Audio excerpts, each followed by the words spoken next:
이어서 주배당 대표 속교 선언으로 더불어민주당 제90차 최고위원을 속개하겠습니다. 네, 회의를 속개합니다. 주배당 대표 발언 읽겠습니다. 국민의당 경선 불법 동원 의혹이 갈수록 점입 가격입니다. 어제는 광주에 이어서 부산에서도 유사한 의혹의 제기되었습니다. 승용차가 아닌 버스를 이용한 대규모 불법 동원 의혹도 보도되었습니다.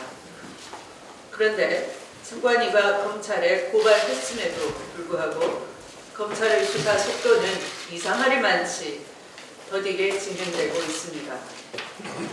검찰이 증거인멸을 우려가 있음에도 압수수색 등 기본적인 조치조차 취하지 않고 있는 이유는 무엇입니까? 지금까지 드러난 바에 따르면 현장 투표를 위해 전국적 조직적 불법 동원이 벌어졌을 개연성이 대단히 높아 보입니다. 국민의당은 개인의 일탈 정도로 넘어가려고 하고 있습니다. 특히 대단히 실망스러운 점은 안철수 후보가 이 문제에 대해서는 일체의 말을 아끼면서 그저 단호히 대응하겠다라고만 합니다. 아니, 누구를 위한 불법 동원입니까? 그런데 유체 이탈 화법을 쓰시면 되겠습니까? 그저 당의 경선 흥행을 위한 것이라면 당이 책임져야 할 것이고 특정 후보 지지를 위한 것이라면 바로 그 후보가 책임져야 되는 것 아닙니까? 이 문제가 발생한 지역이 안철수 후보의 최측근 의원 지역구라는 점에서 대응의 문제, 남의 문제가 아니라 본인의 문제 아니겠습니까? 검찰은 신속히 수사하고 그 의혹을 낱낱이 밝혀야 할 것입니다. 우리 당은 검찰의 느림보 수사에 강력한 유감을 표시하며 진상규명을 위해 진상조사위원회를 구성할 것을 이 자리에서 밝힙니다.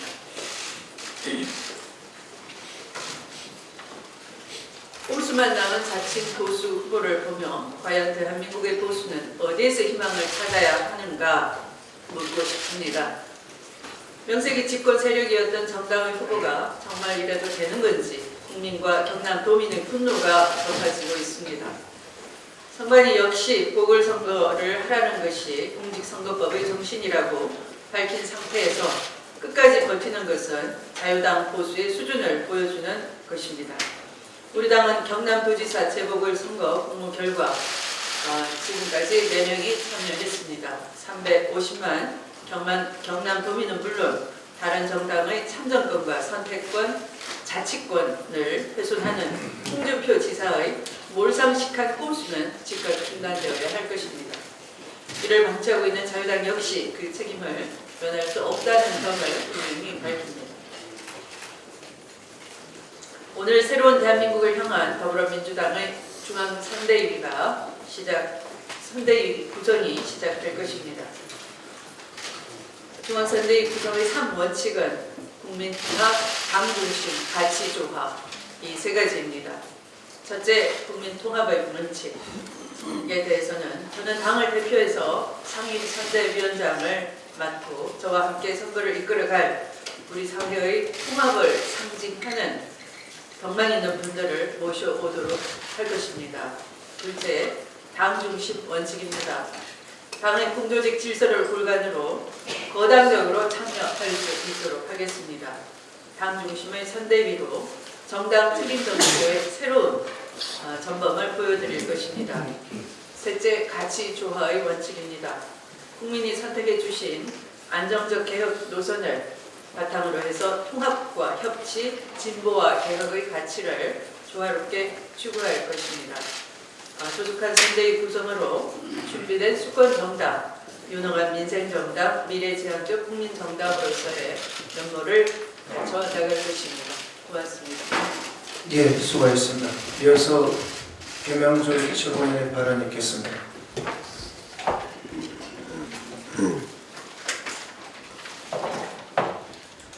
대선 레이스가 본격화되면서 친마 구여권 후보를 제외한 모든 후보가 정권 교체와 적폐 청산을 내세우고 있습니다.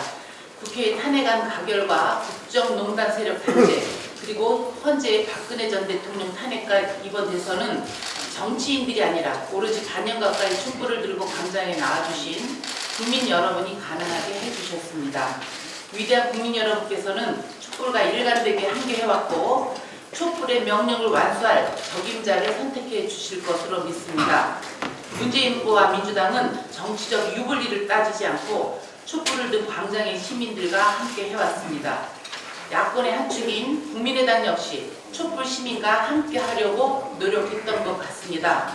그런데 제 기억에 안철수 후보는 좀 달랐던 것 같습니다. 지난해 11월 한두 번은 광장에 나오시면서 정치적 계산이나 다가오면 하는 것은 차가운 거리에 나선 시민들을 또 한 번 배신하는 일이라고 하시더니 이후에는 따로 혼자 서명을 하러 다니다가 생뚱맞게 탄핵안 발의가 초읽기 들어갔을 때 대통령 사퇴 촉구 결의안을 내셨습니다.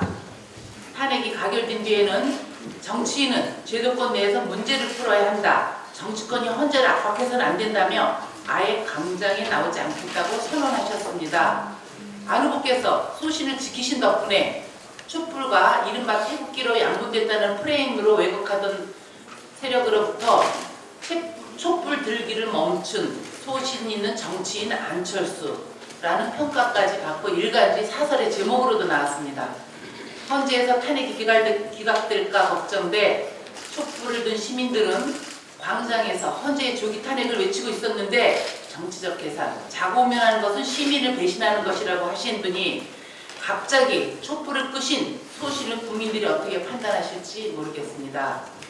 그 당의 당대표께서도 헌재의 조기 탄핵 인용을 위해 국회에서 할 일도 광장에서 할 일도 모두 다 해야 한다고 말씀하셨는데 유독 안철수 후보만 발을 빼신 이유가 무엇인지 궁금합니다. 광장에서 할 일을 안 하셨는데 국회에서 할 일은 하신 것인지도 궁금합니다. 촛불을 든 국민들이 만들어주신 이번 대선에서 국민 곁에 계시지 않았던 안 후보가 숟가락을 얻는 게 아니냐는 냉소가 나오고 있습니다. 정치적 공세로 여기시지 말고 진지하게 답변하시기 바랍니다. 국민의당 박 전 대표께 몇 가지 여쭤보겠습니다. 어제 국회에서는 사드 배치로 인한 중국의 경제 보복으로 벼랑 끝에 내몰린 손님들과 노동자들이 정치권에 대해 대책을 촉구했습니다. 중국 시장에 진출한 우리 기업들의 사정도 악화될 대로 악화되어 있습니다. 안철수 후보께서는 지난해 7월 내신 성명에서 사드 배치는 단순한 군사, 안보만의 문제가 아니라 경제, 외교, 그리고 국민의 삶에 직접적인 영향을 미치는 문제라고 하셨는데 절실히 실감하고 있습니다. 제가 지금도 안 후보 홈페이지에 게재되어 있는 이 성명을 찾아서 읽어보니까 박근혜 정부의 일방적인 사드 배치 문제점이 제대로 지적한 아주 명문이었습니다. 지금 이 안철수 후보에 떠있는 사드 배치의 반대문입니다. 특히 사드 배치가 한반도의 평화와 국민의 생존, 나아가 국가의 명운을 결정한 국가적 의제이기 때문에 국민투표도 심각하게 검토해야 한다고 했습니다. 그런데 박지원 대표께서도 아시겠지만 안철수 후보가 이러한 국가적 의제에 대해 어제 180도 입장을 바꿔 사드를 배치한다고 하셨습니다.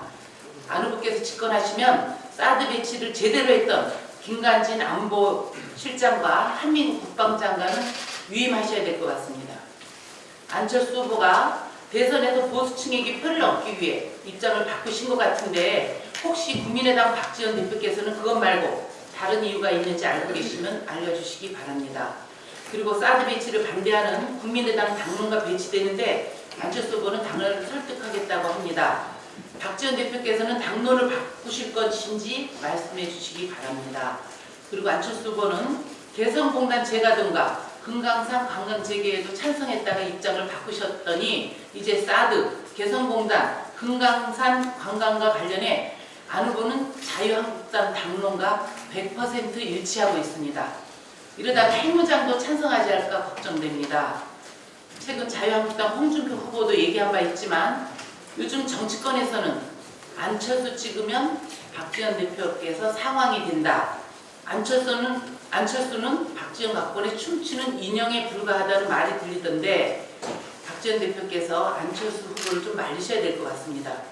이런 문제에 대해서는 박지원 대표가 제대로 상황 노릇을 해주셨으면 좋겠습니다. 한반도 평화와 남북 관계 개선을 위해 평생을 바치신 김대중 전 대통령의 정신을 계승하겠다는 정당의 후보가 이래서야 되겠습니까? 말씀을 마치겠습니다. 예, 수고하셨습니다. 이어서 송현석 최고위원의 발언 있겠습니다.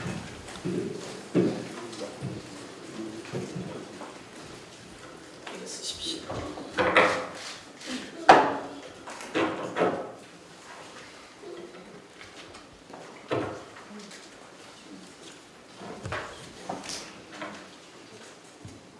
먼저 잘못된 여론조사로 문재인 안철수 양자 구도를 기정사실화하는 일부 언론에 한마디 하겠습니다.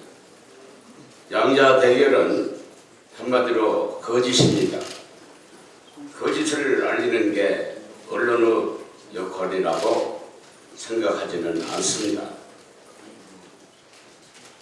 정당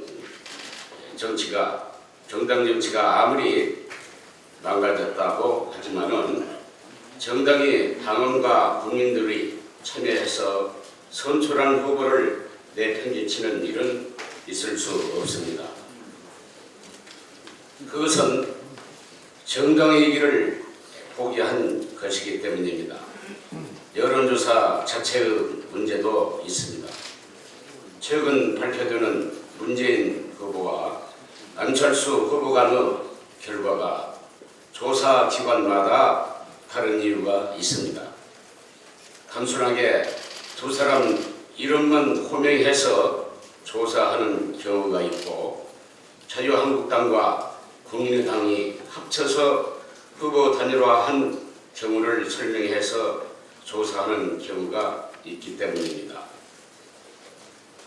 당연히 전자는 동등하게 나오고 후자는 격차가 크게 납니다. 왜냐하면 그러한 적폐연대에 대해 국민들의 60%가 분명하게 반대하기 때문입니다. 문재인 후보께서 말씀하신 대로 우리 당은 그러한 적폐연대 후보 단일화를 두려워하지 않습니다. 그것은 바로 지난해 10월부터 올해 3월까지 타오르는 촛불 시민혁명이 우리 민주당과 함께하기 때문입니다. 국민의 지상명령은 압도적인 정권 교체입니다. 바로 정의로운 정권 교체입니다. 그 어떠한 불우한 정치 공작이나 적폐 정권을 연장하는 후보 단일화는 국민의 뜻이 아닙니다. 그리고 자유한국당 홍준표 후보에게 정치 선배로서 한마디 하겠습니다. 홍준표가 대통령이 되는 것이 박근혜를 살리는 것이라고 했던데, 그렇게도 대통령이 되고 싶다면 무엇보다도 경남도지사부터 사퇴하십시오. 이 무슨 꼼수 정치란 말입니까? 또 한마디 하겠습니다. 대통령이 된다는 것은 국민의 마음을 얻는 것입니다. 새치혀로 네가티브나 일삼는 인물이 어찌 국민의 마음을 얻겠습니까? 진심으로 한마디 더 하겠습니다. 오히려 이 나라 대한민국의 보수가 새로 태어나도록 적폐와 친박을 청산하는 정치 지도자가 되시기를 바랍니다. 그래야 건강하고 깨끗한 보수와 유능하고 포용적인 진보가 양날개로 이끌어가는 새로운 대한민국이 되지 않겠습니까? 이상입니다. 예, 수고하셨습니다. 이어서 양양자 최고위원의 발언 있겠습니다. 4월 4일 나가미네 야스마사가 85일 만에 귀임했습니다. 이날은 최고령 위안부 생존자인 이순덕 할머니가 돌아가신 날이었습니다. 일본이 위안부 문제에 대한 죄책감이 조금이라도 있었다면 일본 일본 대사는 당연히 인도를 방문하는 것이 도리였습니다. 그러나 일본 대사는 그러기는커녕 소녀상 철거를 무리하게 요구했습니다. 참으로 뻔뻔한 행동입니다. 또한 어제 시간을 달리는 소녀의 원작자의 망언에 분노를 금할 수가 없습니다. 일본의 이런 오만방자한 태도는 우리 정부가 자초한 것입니다. 2015년 최종적이고 불가역적으로 합의한 순간 일본은 속으로 쾌재를 불렀을 것입니다. 최순실 국정농단으로 밝혀진 국정 운영의 행태를 보면 박근혜 전 대통령이 한일 합의를 국익과 위안부 할머니들의 깊은 상처에 대한 고려도 없이 졸속으로 처리했다고 볼 수밖에 없습니다. 우리 역사의 지울 수 없는 큰 아픔인 위안부 할머니들의 문제는 안보나 경제 등 그 어떤 다른 이유를 위해 양보할 수 있는 문제가 아닙니다. 민족적 자존을 헐값에 팔아넘긴 이 정부는 존재할 이유가 없습니다. 일본의 저 오만한 태도가 변하지 않는 한 위안부 문제는 결코 최종적이 될 수도 없고 불가역적이 될 수도 없습니다. 우리 더불어민주당이 집권하면 반드시 재협상할 것입니다. 이상입니다.